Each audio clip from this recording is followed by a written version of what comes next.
Last January 9, 2022, the first Sunday of my administration, I was at church in the Northeast Bronx. It was a Sunday late morning, and my phone started to go off profusely, consistently. I was getting a lot of calls from NYPD. The mayor's office called me, and they told me there was a 5-alarm raging residential fire at Twin Parks Northwest in the Fordham Heights community, and we believe that there would be multiple fatalities. And my first instinct was like, what? Are you serious?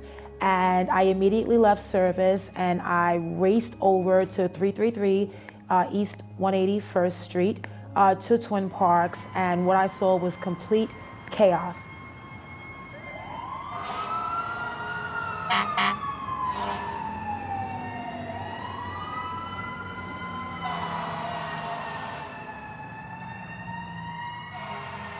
I saw fire trucks, I saw FDNY firefighters, I saw EMS, I saw NYPD, I saw people yelling, screaming, crying. The building was on fire. There was a lot of smoke. It was a chaotic scene, and I was there very quickly, other elected officials, the district attorney and others, and it was just pure pandemonium. It was a lot, and a year later, it's still an emotional time for us. January 9th of this year, it's a recognition of lives that were lost. It's a recognition of the incredible service of over 200 firefighters, NYPD, so many city officials, emergency responders, hospital workers, 911 call takers, EMS, paramedics, everyone that responded that fateful day. It is a dark day for the history of our borough and our city and the nation. Everyone was looking, but I also know that it's a day that we will never forget. And we're going to always find a way to reflect on this in a significant way so that the lives that we lost were never in vain.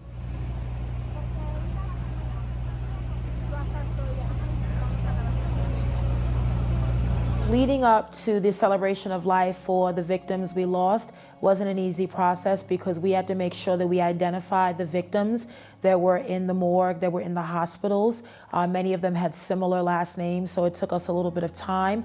We had to work with Senate Majority Leader Chuck Schumer, Congressman Richie Torres, Senator Kirsten Gillibrand to expedite visas so that loved ones could come and travel from Gambia to the States to mourn the loss of their loved one. We had a tremendous amount of support. Many of our hip hop artists like Cardi B came forward and generously agreed to pay for the funeral burial services as well as transportation, airlines. Fat Joe, TT Torres, so many from the hip hop community that poured their heart and soul into raising money and used their network as a way to get more support and raise money. A Boogie as well. So it was truly a labor of love leading up to the funeral services, which were ultimately held at the Islamic Cultural Center on 166 and Clay Avenue in Claremont Village. And I've been to many funerals in my time and service as an elected official. And I have never been to a service of this magnitude where I witnessed 15 caskets, because prior to the service, there was a private service in Harlem for 2 of the victims. That totaled 17. So at this service for the 15, it was heartbreaking to see 15 caskets, knowing that the smallest casket belonged to a child. It's something that you never ever want to endure, you never ever want to go through, but we did it because we wanted to celebrate life. And leading up to that day, it was a sense of emotion, obviously just pain for families, pain for mothers and fathers and husbands and wives and siblings. We had families wiped out. We had a husband that lost his wife and all 3 children.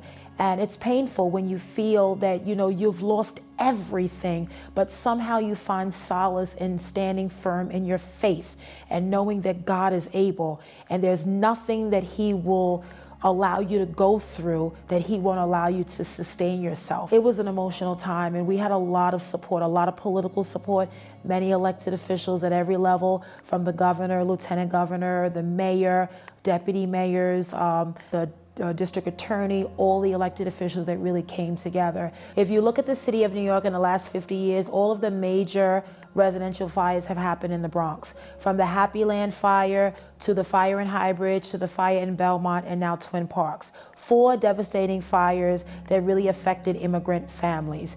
And there's a learning lesson from all of this, and that's what we wanted to try to create. Turn pain into purpose, but also find meaning from the loss, and do your very best to never allow it to happen again. And obviously the FDNY investigators came to the conclusion that in an apartment on the 3rd floor, a duplex apartment, the fire was caused by a faulty space heater in one of the bedrooms on the lower floor, the 2nd floor. And that caused the fire to begin. But we also know that the self-closing door of this apartment did not close. We heard from the tenants about lack of heat and hot water that was very consistent, numerous 311 calls over a period of time. And we also heard consistently from tenants that at any given time, the fire alarms always went off. What we worked with Mayor Eric Adams and his administration on initially was an executive order that put together recommendations for city agencies to actually work together. That was number 1. And we did that immediately after January 9th. The second thing, myself, Congressman Richie Torres, Senator Gustavo Rivera, Assemblymember Yudelka Tapia, Councilmember Oswald Feliz, Councilmember Pierina Sanchez. We worked together and formed a fire education and safety task force because we knew legislation was a part of the solution, not the only. Government accountability, landlord accountability, and making sure we do what we say we're going to do. So the Fire Safety Task Force, we looked at legislation at a local level. How can we work with HPD to tighten the system? How can we regulate self-closing doors? How can we look at heat sensors in apartments so that you can gauge the temperature within an apartment versus the building, right? Then we also said we need to look at space heaters because we need to regulate them. We need to make sure that they have higher standards, tipping capabilities, automatic shut-off. They're not some of the inexpensive ones that some families use.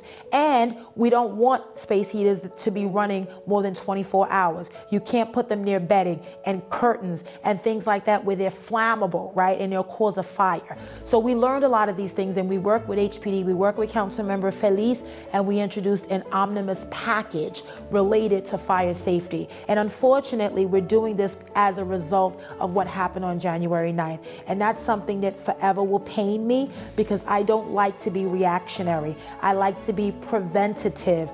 I don't want to wait until the next fire before we go in and act. As the Bronx Borough President, it does not get lost on me that this happened in my first week in my administration. And while I will never understand why it happened, I accept that it has happened. And what I am trying to do is learn from it, collaborate with all of the partners, political, appointed, and community, and make sure we organize, we're strategic, we're intentional in what we do, and we make sure we learn. There are many families out there every single day that are living in similar conditions as residents of Twin Parks, and it's unacceptable. I don't want their voices to go unheard and unaddressed until the next fire. Let's not wait until the next fire. Let's act now with the tools we have in the toolbox, with the resources we have, the programs we have. All of these elected officials, all of these partners that have titles must mean something. Let's make a difference. Let's do something meaningful, do something significant to honor January 9th, to never forget the 17 neighbors, and to let the families know that we will never forget them.